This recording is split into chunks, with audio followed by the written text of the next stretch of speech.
what's going to happen in D.C. and in wherever else that Trump decides to send these National Guard people in, okay, and do whatever it is that they're going to do. This is what's going to happen is for a period of time, there is going to be a reduction in crime. Okay. Because, I mean, they're keeping people off the damn streets. I mean, they're chasing people everywhere. And I mean, of course, there's going to be a reduction in crime because there's nobody out doing anything because all these cops are out spread out everywhere looking at everything. But at some point, the National Guard's not going to occupy Washington, D.C. forever.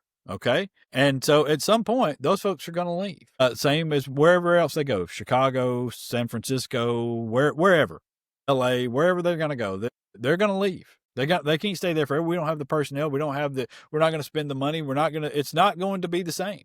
All right. And what's going to happen is you've not addressed a single one of the systemic issues that are the root causes of those crimes.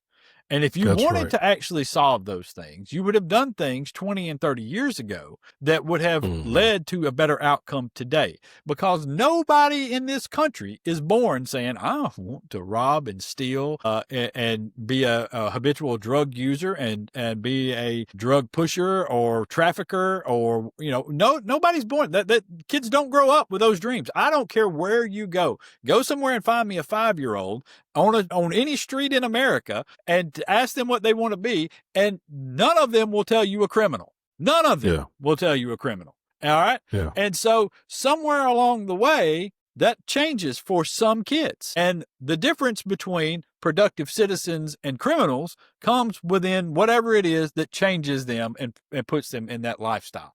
Okay? And we have done a poor job in a lot of places of changing those factors, of addressing those factors. And most of it has to do with education and opportunity. Okay? That's the simple fact of it. You can't shun and ignore a whole section of people and expect that section is not going to grow because all of those kids that you're not educating are going to grow up and need to do something. They're not going to just starve to death on the streets. And so they're going to go out and get their money. They're going to go out and do the things that they think is the way to live. And you've showed them no other way.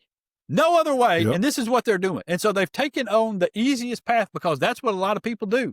They take the easiest path that they can to food and stability and love. And that's what you have done.